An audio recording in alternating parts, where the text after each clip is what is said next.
सद्गुरु सदाफुलदेव जी महाराज का अवतरण 1888 ईस्वी में पकड़ी ग्राम में हुआ था। 11 वर्ष की अवस्था में सद्गुरुदेव गए थे काशी पढ़ने के लिए। वहाँ के पंडितों ने पूछा कि तुम्हारी क्या जाति है। सद्गुरुदेव ने कहा कि मैं तो क्षत्रिय कुल का बालक हूँ। तो पंडितों ने कहा कि हम पढ़ाते हैं ब्राह्मणों को, तुमको हम नहीं पढ़ाएंगे। तुमको वेद, रामायण, गीता, भागवत पढ़ने का अधिकार नहीं है। यह तो विद्या ब्राह्मणों की है। उस समय देश के अंदर संकीर्णता थी, रूढ़िवादिता थी। सद्गुरुदेव उदासीन हो गए, वापस अपने गृह जनपद बलिया में लौट आए।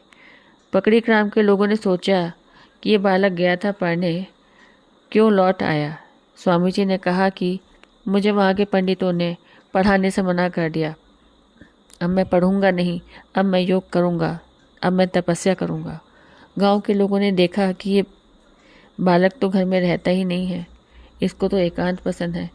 स्वामी जी घर के बाहर निकल अरहर के खेत में बैठ जाते थे साधना करने के लिए, नदी किनारे चले जाते थे साधना करने के लिए। गांव के लोगों ने सोचा कि क्यों ना हम इसके लिए गुफा बना दें। पकड़ी गांव के लोगों ने स्वामी जी के लिए पकड़ी गांव से पश्चिम एक गुफा बना दी। हमारे स्वामी जी उसी गुफा में तपस्या करने लगे। तपस्या करते करते एक शक्ति अवतरित हुई और उन्हें ब्रह्म विद्या का ज्ञान दिया। स्वामी जी साधन काल में गुफा के बाहर निकलते नहीं थे, गुफा के अंदर ही स्वामी जी सेवक जो है बाहर देता था स्वामी जी को।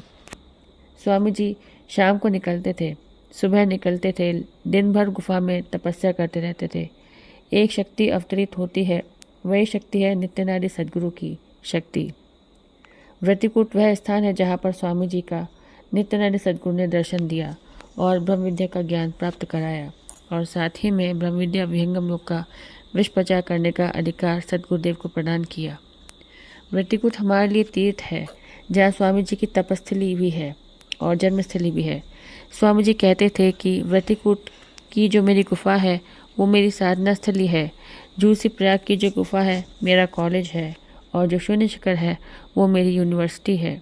स्वामी जी अध्यात्म विज्ञान के विश्व शिक्षक हैं। बोले सद्गुरुदेव भगवान की जय।